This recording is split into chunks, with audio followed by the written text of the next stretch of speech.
예, 안녕하세요. 런드 반갑습니다. 이제 제가 이걸 왜 연구를 했냐면은 최근에 오픈 AI에서 계속적으로 이제 데이터 센터의 증설에 대해서 계약을 추진하고 있었잖아요.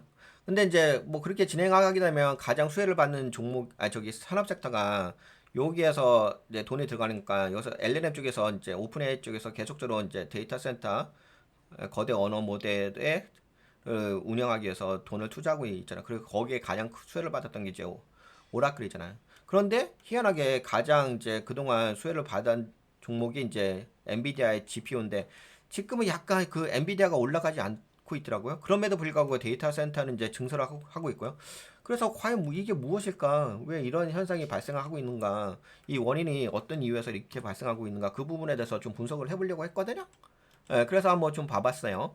그래서 저는 이제 항상 중요한 게 돈의 흐름, AI 산업에서 이 돈의 흐름은 어떤 저수지로 돈이 몰리고 있는가를 봤는데, 우선은 이제 가장 수혜를 받는 게 가장 그렇죠. LLM의 기업들이 계속 이제 AI 서비스를 진행하기 위해서 많은 이제 처리 용량이 필요하다 보니까 거의 관련된 인프라 스톡서의 어떤 산업 섹터들이 좀 있겠죠. 뭐 여러분들도 아시다시피 엔비디아의 그 GPU가 가장 특히 GPU하고 AI 가속기라고 한다면은 뭐 GPU도 있을 수 있고, 근데 XPU라고 볼 수 있어요. XPU라고 이야기하거든요. 이게 처리 장치라고 하는데 처리 장치의 영역인데 여하튼간 뭐 그래픽 처리 장치 하면 GPU. 근데 그래픽 처리 장치 안에 여기 뭐가 되냐면 AI의 기능이 그 텐서 이게 그냥 GPU가 아니라 얘네들 그냥 그래픽 카드가 아니라요. 그래픽 카드 안에 뭐가 들어가 있냐면 이게 단순하게 그래픽 카드가 아니라 여기 안에 그 텐서 DB를 처리할 수 있는 프로세스가 들어가 있어요. 텐서 DB를 처리할 수 있는 프로세스가 무슨 얘기냐면 그 데이터베이스 그 AI의 데이터베이스는 텐서로 해가지고 입력이 됩니다. 인베딩 됩니다. 그것을 처리할 수 있으니까 결국에는 텐서 DB를 처리할 수 있는 프로세스가 있다는 얘기는 AI를 처리할 수 있는 프로세스가 있다는 얘기거든요. 그게 그 GPU 안에 들어가 있습니다.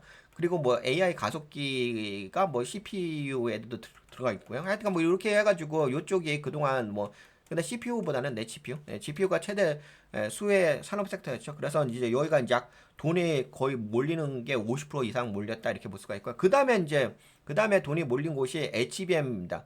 HBM의 메모리, 여러분들 뭐 HBM 메모리가 한다면은 뭐죠? SK하이닉스를 들 수가 있죠. 지금 뭐 메모리 반도체 3대 대빵, 우선은 뭐 단연 독보적인 게 SK하이닉스가 단연 독보적이죠. 뭐 재무제표만 봐도 뭐 영업이익이란지 영업이익이 40%가 넘죠. 그리고 다른 데 삼성전자하고 마이크론 테크놀로지인데 뭐 그쪽은 그렇게까지 높지는 않습니다. 하지만 그래도 거기서 돈 벌긴 법니다. 안 벌진 않고.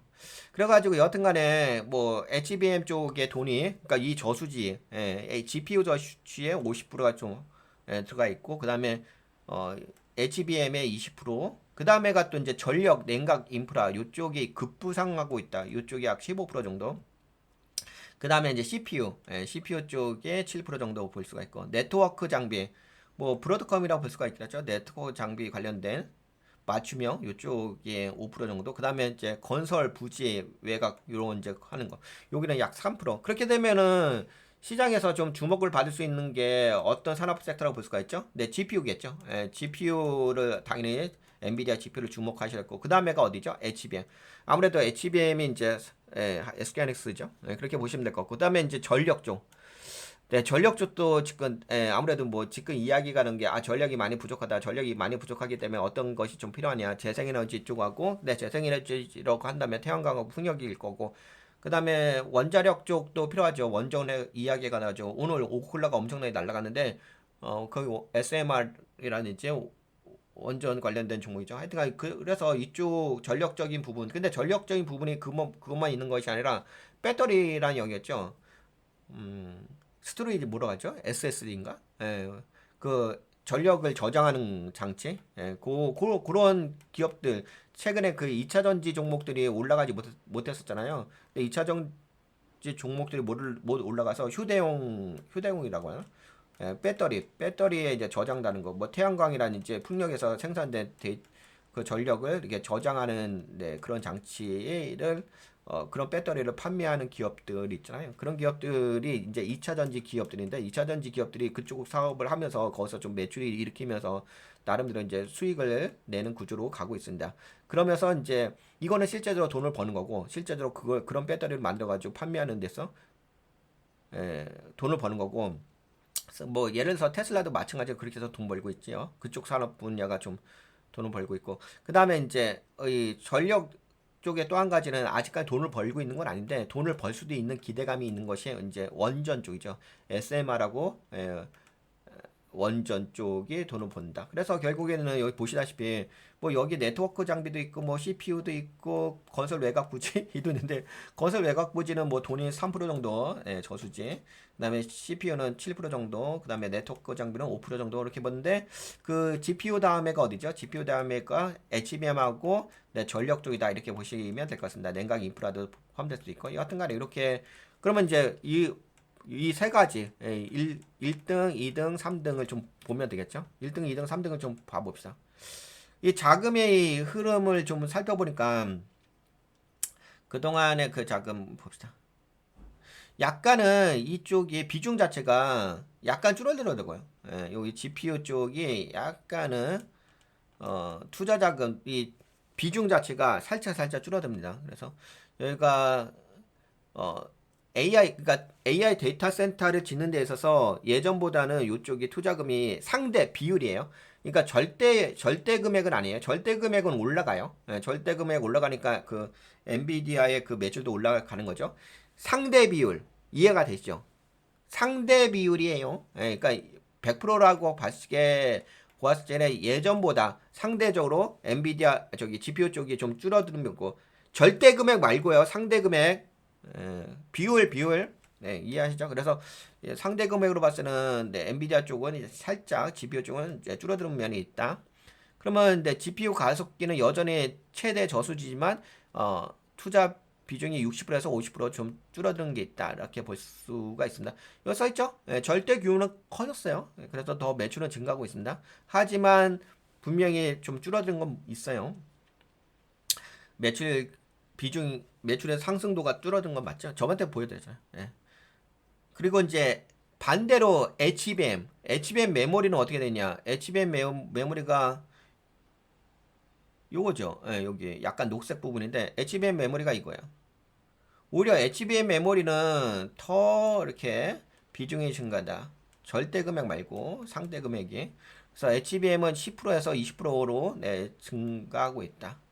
그 다음에 이제 전력 냉각 인프라 쪽은 어떠냐? 전력 냉각 인프라 쪽을 보게 되니까 요 빨간색 전력 냉각 인프라 쪽도 전력 쪽도 증가한다. 상대적 비율이 예를 들어서 뭐 5에서 10% 15%까지 증가한다. 이렇게 볼 수가 있긴 하겠습니다. 네, 이렇게 그래서 보니까는 근데 여러분들 이게 제가 이걸 분석하면서 뭘 깨닫게 된 그리고 요거는 2023년에서 2025년까지를 측정한 거고요. 그 다음에 2023년에서 2028년까지를 또 한번 시뮬레이션을 돌려봤습니다. 시뮬레이션 돌려봤는데 GPU 쪽은 좀 약간 줄어들고 HBM 쪽은 여전히 좀 늘어나는 부분이 있고 그 다음에 전력 쪽도 약간은 늘어나는 부분이 있습니다. 네, 이렇게 볼 수가 있겠고요. 결국에는 뭐 지금 두 가지의 산업 부분을 좀 주목해 볼 필요가 있긴 하겠죠. HBM 쪽, 메모리 쪽하고 뭐 꼭 HBM만 메모리는 아니니까 뭐 D램도 메모리고 뭐 낸드 플래시도 메모리고 HBM도 메모리고 하여튼간 그렇게 메모리 쪽하고 그 다음에 이제 전력 쪽도 약간 비중이 이제 증가할 것 같다 이렇게 보고 있습니다. 네, 그래서 뭐 이거를 뭐 세 가지 시나리오 봤어요. 낙관적으로 그다음에 중립적으로도 보고 그다음에 보수적으로 봤는데 여하튼간에 다 봤는데 마찬가지예요. 심을 다 돌려봤는데 HBM 쪽하고 메모리 쪽이 좀 증가하고 상대적 비중이 그다음에 전력 쪽이 좀 증가한다 이렇게 볼 수가 있겠습니다. 그리고 이제 요거는 뭐냐면 AI 데이터 센터의 그 공급 비중 한번 이거는 전력이야. 전력에도 뭐 세 가지 종류가 있을 수 있을 것 같아요. 가스 발전, LNG, 아주 화석 연료 쪽 볼 수가 있고 그다음에 이제 신재생 에너지, 그다음에 원전 쪽 볼 수 있을 것 같아요. 보니까는 원전 쪽 자체가 여기 이렇게 약간 연한 파란색인데 원전도 증가하더라고요. 근데 이게 원전이 지금 당장 증가하는 건 아니에요. 당장 증가하는 건 아닌데 증가할 가능성이 있다 이렇게 보는 거죠. 왜냐면 뭐 지금 뭐 미국에서도 솔직히 원전적으로 뭐 지금 투자를 뭐 진행하고 있는 게 있는 건 아니잖아요. 뚜렷하게. 그냥 이제 그쪽으로 기업들이 이제 장기 계약, 전력 계약을 체결한 것뿐인 거지 실제로 뭐 지금 진행하고 있는 건 없지 않나요? 이제 그렇게 뚜렷하게 보여지고 있잖아요. 뭐 원전 관련된 소식은 있는데 뭐 그쪽에다 투자한다는 소식은 있어요. 그런데 뭐 특별하게 짓고 있는 건 모르겠어. 하지만 그럼에도 불구하고 그런 기대감에 의해서 네, 원전 쪽이 네, 증가하는 부분은 있습니다. 그 다음에 재생에너지, 신재생에너지도 네, 증가하긴 하죠. 그 대신 이제 반대로 어느 쪽이 좀 줄어드느냐, 어느 쪽이 줄어드냐면 예, 화석연료 쪽. 예, 당연히 뭐 화석연료 쪽은 줄어들긴 하죠. 근데 화석연료 쪽은 아무래도 트럼프 대통령이 워낙 밀고 있어서. 근데 뭐 시장이란 영역이 있으니까 시장하고 뭐 정책적인 부분하고는 그렇게까지 뭐 모르겠어. 어떻게 될지 모르겠는데 현재로서는 네, 신재생 에너지하고 원전 쪽은 아무래도 탈탄소의 관점도 있고 특히 한국도 마찬가지죠. 한국 쪽도 뭐 신재생 에너지 쪽을 밀고 있어가지고 한국은 대놓고 믿는다. 하여튼 현실적으로 그러긴 하죠. 그리고 당장 쓸 수 있는 에너지는 신재생 에너지 쪽이 당장 쓸 수 있고 뭐 건설해도 뭐 1, 2년이면 건설할 수 있는 거니까 그렇게까지 시간이 오래 걸리지 않고 다만 이제 원전 쪽하고 SMR 쪽은 앞으로 이제 기대가 되는 산업 분야이긴 해요. 어, 하지만 아직은 뭐 그렇게까지 활성화돼서 짓고 있는 건 아니니까. 그리고 뭐 하나 지으려면은 SMR하고 원전 하나 지으려면 최소 못해도 SMR 지는데 5년에서 7년 걸리잖아. 그리고 대형 원전 지는데 10년에서 15년 걸리잖아. 그래서 약간은 원전 쪽은 좀 기대감의 관점으로 좀 보셔야 될 것 같아요. 실질적인 기대감의 관점으로, 그러니까 투자하는 관점으로 보셔야 될 것 같고, 뭐 실제로 돈을 버는 것은 건설하는 과정 속에서 뭐 매출이 일어날 수가 있긴 한데, 당장 그렇게 사용되는 영역은 아니니까, 그치? 그 부분하고 좀 구분을 하셔야 돼. 근데 그래도 기대감은 있다. 원전과 SMR은 기대감이 있고, 그리고 재생에너지 쪽도 기대감은 있다.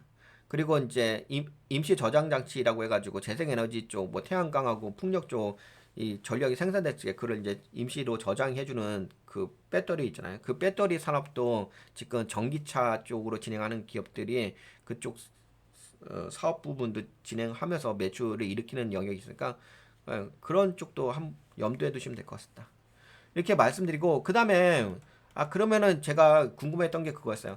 그러면 왜 HBM 쪽의 메모리 이 사업이 비중이 상대적으로 증가할 수밖에 없느냐 여기 증가한다고 표현했죠. 근데 왜 증가할 수밖에 없냐? 근데 그게 있더라고요. 이 제가 그 AI 쪽을 연구해 본 결과 메모리가 여러분들도 아시다시피 이런 게 있다. 어, 지금 개인용 컴퓨터라든지 개인용에서는 그 GPU가 아니라 AI를 사용하시는데 큰 문제가 없다고 계속 말씀드렸잖아요. 토큰의 한계는 있는데. 그래서 그 토큰의 한계적인 부분을 해결해 줄 수 있는 부분이 어디냐면 램이에요. 예. 램에 뭐가 올라가져 있냐면 램에 그 텐서DB라고 해가지고 텐서라고 한다면은 3000 이상을 텐서라고 하는데 이제 우리가 이제 뭐 오라클 같은 거 이제 관계형 DB 같은 거는 이제 스토리지 메모리라고 해가지고 이제 하드웨어에 이렇게 저장되어 있는 거고요. 근데 이 AI는 이 데이터가 하드웨어에 저장되어 있으면 안 되고 당연히 어디에 올라가져 있어요. 당연히 램에 올라가져 있어요. 그래서 이거 레이턴트 파라메타 스페이스 같은 거 위상은 램에 올라가져 있습니다. 그래서 램에서 처리해야지 빨리 처리할 수가 있잖아요. 답변을 주는 대신 오래 하드에다 답변은 해놓게 되면은 안 되잖아. 그래서 램 처리를 할 수밖에 없거든요. 그리고 앞으로 이게 개인용이 아니라 이제 AI 에이전트 시대가 되기 때문에 AI 에이전트 시대는 아무래도 기업들의 데이터를 많이 쓸 수밖에 없잖아요. 그 기업들의 데이터는 아무래도 개인용 데이터보다 많잖아요. 그 개인용 데이터보다 많기 때문에 AI의 특성상 저장 장치보다는 하드웨어적인 SSD 저장 장치보다는 램에 올라가져 있어야지만 빨리 액세스하면서 처리할 수 있기 때문에 메모리 쪽은 늘어날 수밖에 없다. 특히 AI 에이전트가 더 많이 보급되고 기업 쪽으로 AI가 확장되면서 사업화가 확장돼서 그래서 그런 관점으로 본다면 램 쪽의 수요가 예전보다는 좀 더 증가할 수가 있겠다라고 볼 수가 있긴 하겠습니다. 이거는 제가 이야기하는 가치평가예요. 가치평가 관점으로 이해해서 그렇게 관점으로 보시다면 좀 이해가 되시지 않을까 싶습니다. 여기까지 이해가 되시죠? 네, 그럼 여기까지 말씀드릴게요. 끝! 이 정도 됐죠? 이 정도면 뭐 약간 그 지금 돈의 흐름에 대해서 이해하셨을 거고. 네, 여기까지 진행하도록 하겠습니다. 뭐 여기서 더 이상 뭐 제가 부연 설명할 건 없는 것 같아요. 어차피 포커싱만 딱 잡으면 되는 거니까. 됐죠?